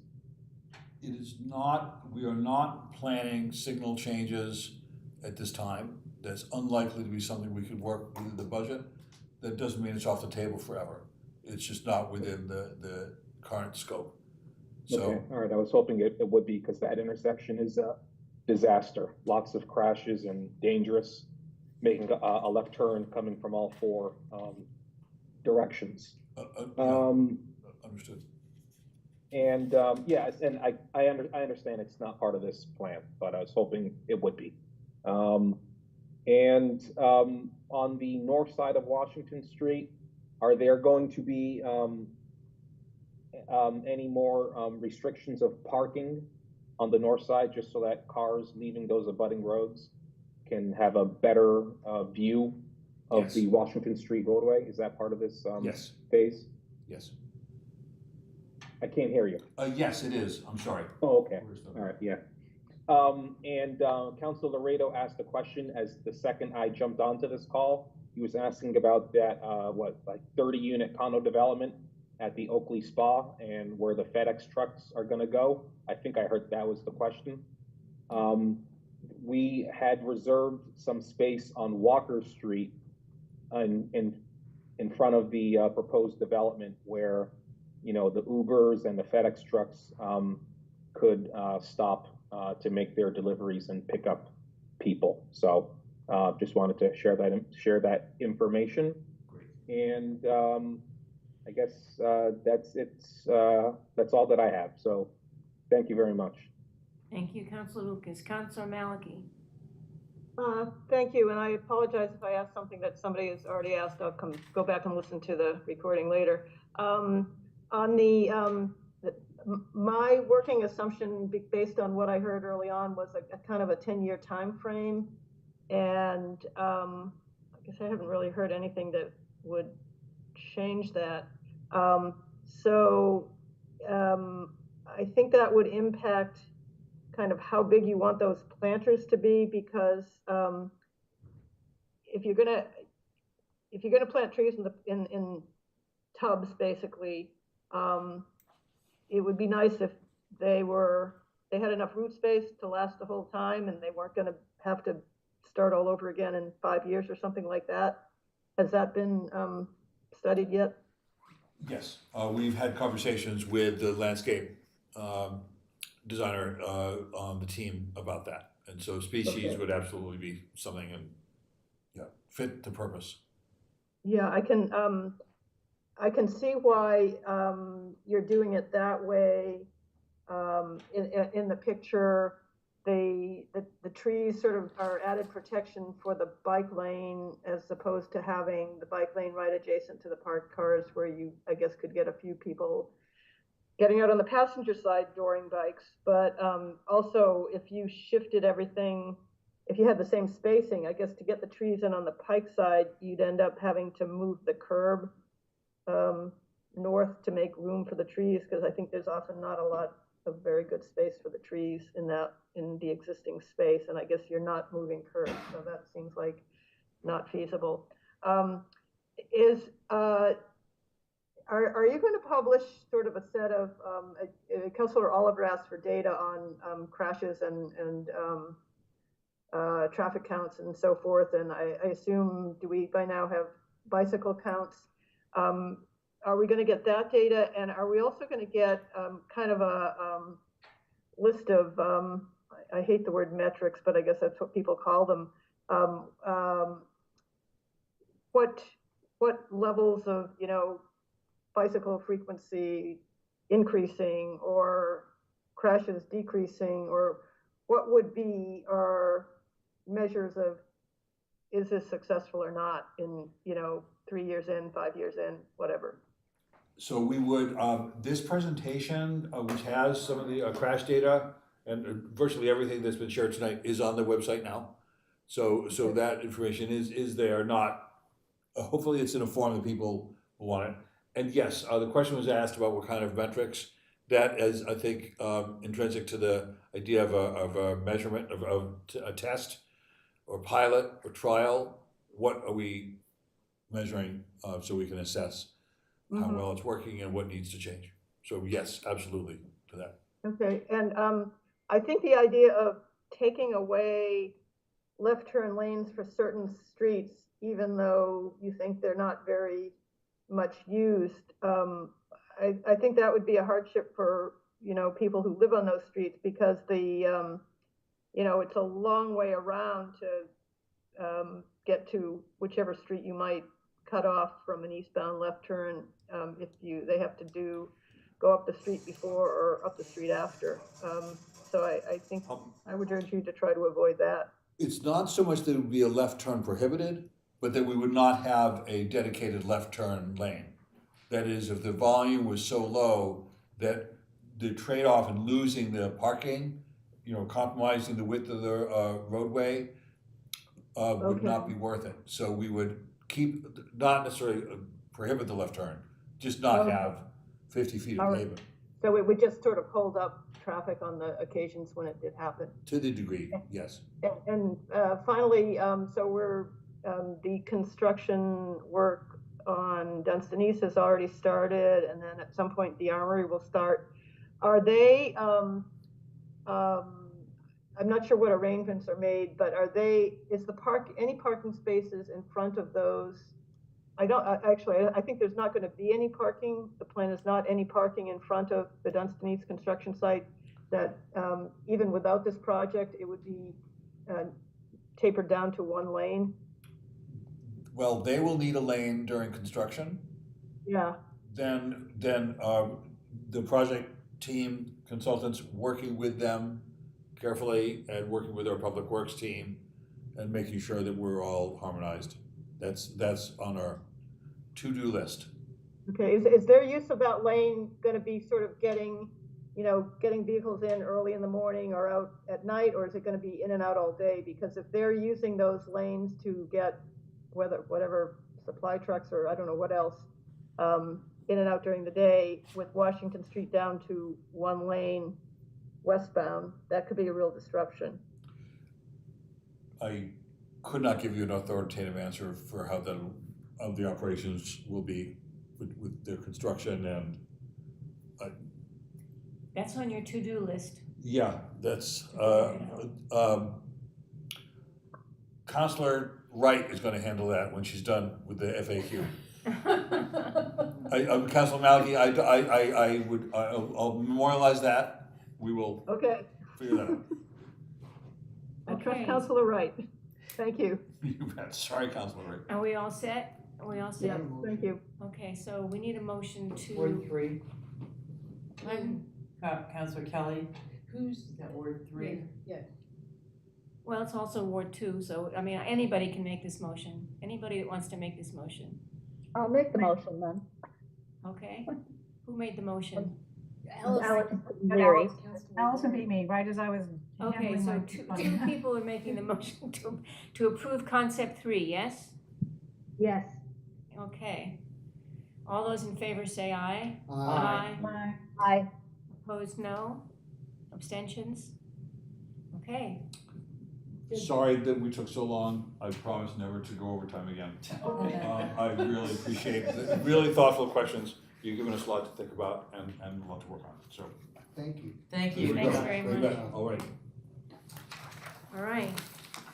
Our next item, and our last item, which is very comprehensive, is 3324. Her Honor the Mayor requesting authorization to appropriate and expend $11,475,000 of June 30th, 2023 of certified free cash to fund the following: Newton North Pool Air Handling Unit, replace entire roof system Pierce Elementary, replace entire roof Mason Rice Elementary, repave parking area Brown Middle School, replace chiller Newton South Building H, repair auditorium ceiling playground improvement and toilet room installation William Elementary, install PA systems Bigelow and Brown Middle Schools, toilet room upgrades Day Middle School, Mason Rice, Bowen Memorial, Spalding, and Pierce Elementary Schools, paving, road improvements, and traffic calming, police headquarters repave parking lot and fencing,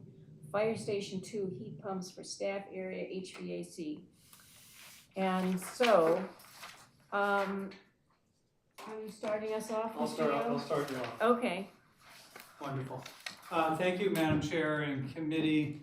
This is an incredibly important plan that has been developed between the municipal side and the school side to invest these nice years, or half a year's worth of free cash, $12.4 million. So 6.2 to the school side, 6.2 to the municipal side. I think what we're going to do is start off with Public Works and let Jim deal with, let the Commissioner McGonigal deal with some of the road issues and a couple of the other miscellaneous items that his team is in charge of. And then Commissioner Morse will take over with respect to schools and some of the other municipal building issue. So we'll start with Commissioner McGonigal, unless Maureen, you have anything additional to add on the financial side. And obviously, if people have any questions for her on the overall city finances, she's available. But we'll start with Commissioner McGonigal. Thank you. Thank you. Commissioner McGonigal, the floor is yours. Thank you, Madam Chair. Thank you, councilors. So I'll just touch on each item individually. There's actually 3 items on here that Public Works will be handling. The first is the repaving and a slight extension to the back parking lot at the Brown Middle School. This lot is deteriorated, but also what's become a real issue this year, as you all know well, with record-breaking rains. There's been some serious ponding at the back of the parking lot. This lot is used by the teachers, and also even more critical is it's a turnaround for the vans in the morning and afternoon for dropping off students. We've had vans stuck back there. So again, we need to extend that parking lot and then repave what is there at Brown Middle School. The next project is repaving the police headquarters lot. If any of you have been back there, you'll also be well aware, another deteriorated parking lot in the city.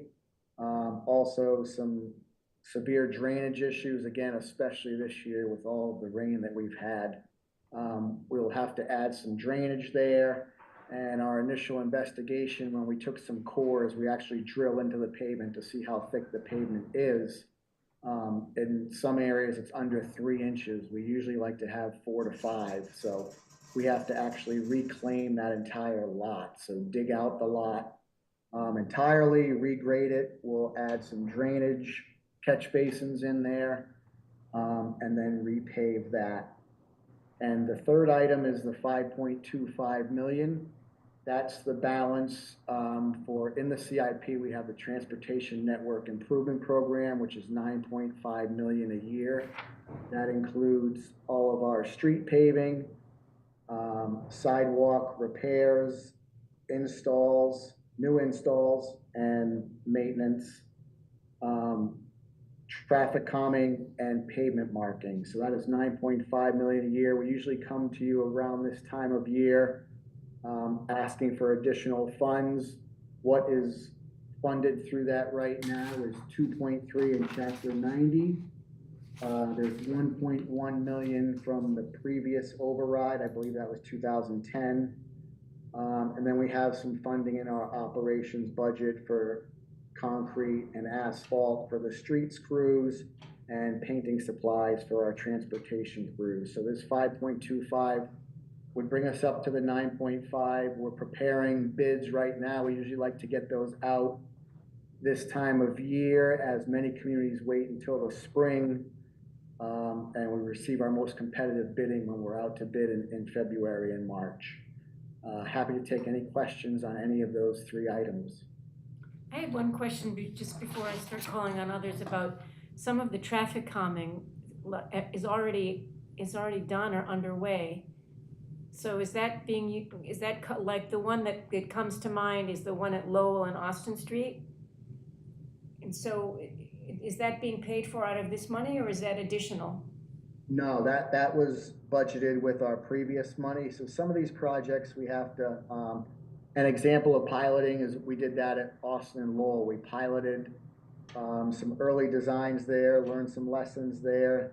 Then we fully designed it and constructed it, but that's not part of this money. Those were previous years' traffic calming. It was just confusing because it was that one and a few others that were already underway are in the list. That's correct. There are 17 that are in design and or underway. Okay. And these are budgeted. The ones that are underway are funding that we already have. The ones that are in design will be part of this budget. Okay, thank you. So Councilor Kalis. Yeah, I think just to set the stage, I wanted a little bit more background, if I might, Commissioner. So I read through the packet and saw everything that's listed. And as you're running through them, I just had the question of, including the school ones, are these the areas that are of most need? Or was there some other criteria that you used to choose these? No, these are definitely the areas of most need. And as we go through, we'll present to PF probably in March, our updated roads program where we go everything in depth and share all of that detailed information with you. Also to let you know that this will be the year this fall that we go out and regrade all of the roads. So we rescore every street in the city. So there may be some shuffling next year if some roads deteriorated faster than others. Thank you. Other questions? Okay, I think we're all set with your part of it, Commissioner McGonigal. Thank you very much, Madam Chair and councilors. So Commissioner Morse, are you next? Are you up? I am up.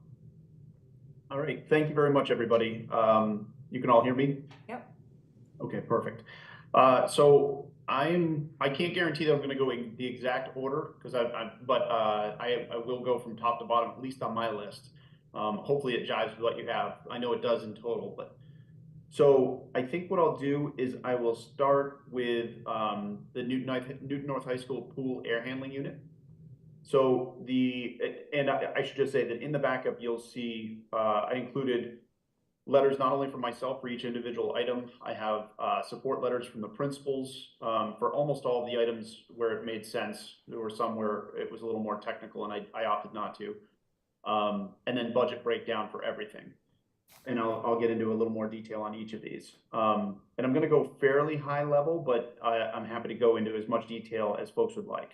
But I think what might be best is I'll present each item and I'll stop at the end of that item. I'll take questions, then I'll move on to the next if that works for the group, for the committee. Sure. All right.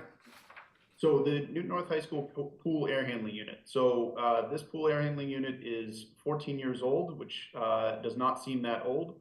But with pool air handling units, because they are continuously moving air from a pool environment which has chloramines, the life expectancy is shorter than you find with other mechanical equipment in spaces that don't have those conditions. In this case, the pool air handling unit is failing. It is not failed, but it is failing. Newton Public Schools has worked with us to invest a decent amount of money over the last year or so to continue to keep this unit operational. Our most recent investment was about $30,000 focused on the dehumidification portion of this unit. But at the end of the day, we're keeping it going, and this money is important so that we can replace it. It will improve the reliability of the ventilation system as well as the energy efficiency of the system. And I think I can say pretty confidently that it will improve the user experience in the space as well, once this thing is up and running and consistently running. The cost, so right now we're showing $425,000. We're working with one of our on-call mechanical engineers, and we've received some budgetary pricing from some of our on-call HVAC contractors. So we feel pretty confident about this number, and we are going to get started as soon as provided that the city council is willing, as soon as the funds are approved. We'll move expeditiously to get this thing going right away. That's big picture. It's a pretty straightforward project. It's complicated and it's not inexpensive, but we're removing one big metal box with a fan and replacing it with another big metal box with a fan. So that's that one. Any questions on the pool area? I think Councilor Laredo has a question. Just quickly, Councilor Kelly did a tour of the site and gave us an extremely helpful report. Clearly, this is some work that needs to be done ASAP. Does the funding include any other repairs that need to be made as a result of the currently deficient system? So this will replace the entire air handling unit, which is, aside from the metal ductwork, which is in perfectly good condition, it will replace everything. The controls, the wiring, the pumps, the motors, the fans, everything that controls the ventilation of the pool facility. I do know that there were some other more operational challenges that Councilor Kelly pointed out, and I know efforts are already ongoing to address some of those, and we're continuing to work with Newton Public Schools to support them as they address some of the others. That's gonna be done prior to and in conjunction with this installation? That is correct. Okay, thank you. Councilor Kelly? Just very quickly, bravo to some of the maintenance cleaning of the pool and pool deck that happened this week that's not connected to this, but that's a great improvement. And yes, I did go visit last week and it's honestly deplorable and I'm really glad this is before us. Josh, when somebody just asked if there are other things that need to be replaced as a result of this, I'm wondering about all of those metal surfaces that are corroded and rusted. Do any of those holes or doors, do any of those pieces of equipment or maintenance or furniture need to be replaced as a result of the chlorination that's been going through there? So that's something we're going to take a look at. Well, we already have started to look at, but those wouldn't be considered capital expenses. So that's something that we would work through Newton Public Schools and their charter maintenance on. They're relatively small items. Yeah, okay, great. Thank you. Thank you. Bravo. Yes to this. Next. Any other questions on this one? Okay, go, you can move on. Thank you.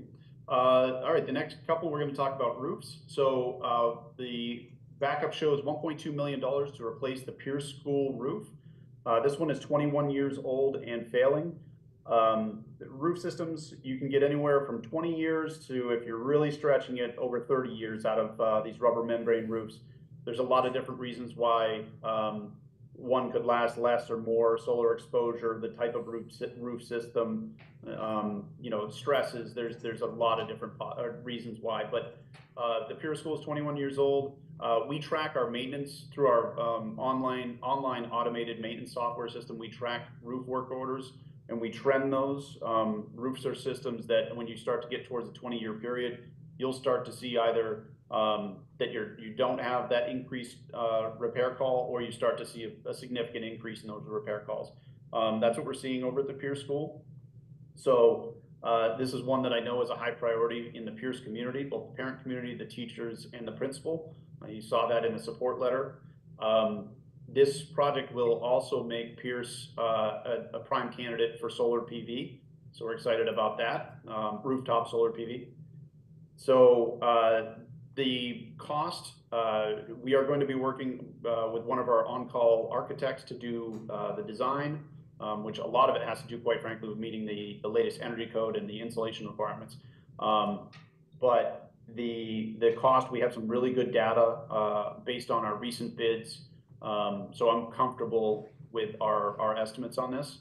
And I also have the luxury of having quite a few projects, as you all know, in design right now, projects like Countryside and Franklin. So I have multiple professional cost estimates that give me very good market conditions on a lot of these projects as well. That's the Pierce School. I'm happy to answer any questions that you might have. Again, this is a simple one-for-one replacement. Any questions on this one? No? Okay, next. All right, the Mason Rice roof, similar, but this one we got our money's worth out of it. $1.1 million to replace the Mason Rice School roof. This one is 37 years old. This, similar to Pierce, it's seen over the last couple of years a significant uptick in roof leaks. We make these repairs every single time they come in, but much like an old car, there comes a time at which those repairs become too costly and it's time to trade it in. So we're looking to trade the Mason Rice roof in. Similar to Pierce, this will obviously address our roof leak issue, and it will enable solar photovoltaics on the roof. And this is another high priority for the Mason Rice community, the parents, the staff, and the principal. And the backup shows that as well. Are there any questions on Mason Rice? Councilor Danberg? Just a comment. This has been a long time in coming, and Ward 6 is delighted that that's happening. Thank you. So are these the roofs that are most in need of replacing? Is that how you decided? Yeah, absolutely. And I should mention that in finance, the question was asked whether these projects are all in the capital improvement plan. They are, but as Chief Operating Officer explained, we not only looked at our highest priorities, but we also worked with Newton Public Schools because we wanted to make sure that not only were we addressing these projects that were high priorities, but also ones that were deemed to be impactful to the day-to-day operations of the schools. Good. Okay, thank you. So, okay, can move on to the next one. Thank you. So $350,000 for the Newton South High School chiller. To be clear, this is for the H building. It doesn't serve the entire school. This chiller was 22 years old. It failed this past year, and NPS is currently renting a temporary chiller. It costs about $85,000 a year. This chiller, so 22 years is about the middle of the average life expectancy for a piece of equipment like this. And the refrigerant that the current chiller uses is no longer allowed to be used. We're grandfathered in, so we couldn't repair it in a cost-effective way anyways. But the contractor looked at it, said it was beyond repair, and at 22 years, it didn't make sense to do a very pricey rehaul anyways. So the new chiller will reduce, obviously save Newton Public Schools that $85,000 a year in the rental costs, and it will improve the energy efficiency and the reliability of the cooling for the H building. Again, this is a one-for-one swap, pretty straightforward. Okay, any questions? Okay, you're all set. Move on to the next one. Thank you. Next on my list is the Brown and Bigelow PA systems. So this is $300,000. These PA systems are original to the building, so they're a little over 65 years old, both of them. They're obsolete and ineffective. If you think about it, back in the 50s and 60s, school security was a very different situation back then. And you know what we're looking to do now is to have a new system that has good audio coverage throughout the building to support not only the day-to-day operations, but as I mentioned, security, to address any security issues as well. This is something that the principals are both very supportive of. Newton Public Schools are very supportive of. This is one of the few exceptions where I didn't want to ask the principals to try to write a letter explaining why PA systems are so important to them. But the current systems are something that you can't get parts for anymore. You can't really expand upon. It wouldn't really make sense either. So this was a high priority for the Newton Public Schools administration and these two schools. Great. Any questions for? No questions. Okay. Yep. Next on my list is $350,000 for the Williams School. So there's several upgrades we're looking to do over at Williams. Williams has seen a recent increase in the number of students with mobility challenges. So we're looking to do a couple accessibility improvements. One at the playground to expand upon work that was recently completed by the Parks and Rec department. And then the other is to install a new fully accessible restroom to support the increased number of students who need these spaces inside the Williams School. This will make the building far more inclusive and welcoming to people of all abilities, but especially with the recent increase at Williams. And then the other portion of this is the auditorium. So the auditorium roof was recently replaced. This was a couple years back. But there had been some active roof leaks, and the suspended ceiling, which is very high up in the auditorium, it's lost a lot of ceiling tiles, and many of the others are stained. So we're looking to replace those ceiling tiles. You know, this is really the auditorium is kind of the anchor space for the Williams School. It's where they do their assemblies, and it's pretty unsightly. So it's something that we felt was important to kind of maintain. You know, that kind of sense of community, the heart of the school over there at Williams. Again, there's backup. The principal and Maura Tynes as well, the director of special education at Newton Public Schools, wrote a support letter for these projects. I think it's something that you're going to find is very supported in that community with the Williams parents, the teachers, and certainly the principal and the administration. Josh, is there a reason why the ceiling tiles were stained? Was there a leak above?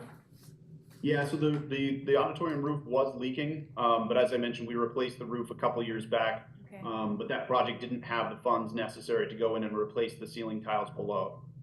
Okay, good. Good. Any other questions? Nope. Keep going. Next on my list, and this might be the most popular one, I'm showing, so $1,275,000 for restroom upgrades at the Day Middle School, Mason Rice Elementary School, Bowen Elementary School, Memorial Spalding Elementary School, and the Pierce Elementary School. So restrooms are our most heavily used assets in our school buildings. They see thousands of students using them every single day. These are high volume, high wear and tear spaces. Our goal here is pretty straightforward. We want to replace the finishes. We want to make them less gross. This is something we hear continuously from our PTOs, from our parent bases, from our teachers, from our students. These are going to be very, very popular programs. As I mentioned in finance, this is something that Newton Public Schools, through their summer projects, via their charter maintenance account, they do bathroom projects like this every summer, but they only have so much bandwidth from a financial standpoint to take these projects on. This injection of money will allow them to advance these projects significantly. And the beauty of it is that it's like a big catch-up that they're able to do, because they just did the last big batch this past summer. They're going to continue to do restroom projects like this coming summer with their charter maintenance. And then if this is approved, this will allow us to really get a jump start on the bathroom conditions. These particular schools were chosen because of a number of factors, but these were high priority items on their list, and we're looking forward really to addressing them. Specifically, we'll be doing things like new flooring, painting, new ceilings that are lighting, replacement of fixtures, just in general making it cleaner. And the other thing I should say is that restrooms, when they get to a point where they've been used as heavily as they have in these cases, they become increasingly difficult to keep clean. I know that may sound crazy, but when the floors get worn down to the point where you're down to the sub base, it's beyond what the custodians can do to keep those clean. So by upgrading these systems, it will make it far easier for the custodians to keep those clean and sanitary. So this will be a top to bottom rehab of these bathrooms? Yeah, it's not going to be a complete gut, so we don't need to go into the walls, but all finishes would be replaced and upgraded in these restrooms. I should say all finishes that need it. Some restrooms still have the ceramic tile on the walls. That lasts a very, very long time. So in those cases, we wouldn't need to do much, but certainly painting and flooring, any wall work that needs to be done, fixtures, partitions, toilet accessories, soap dispensers, toilet paper dispensers, you name it. Great. Any questions? No? Oh, wait, Councilor Leary has a question. I just wanted to thank the commissioner for this overdue work. I read the emails from the parents, and I certainly want to support the bathrooms, but all the other projects are also important, but particularly the bathrooms. So thank you. Yeah. All right, next on my list, I have the Fire Station 2 boiler. So this is, for folks that don't know the station numbers, this is over on Comm Ave in Washington.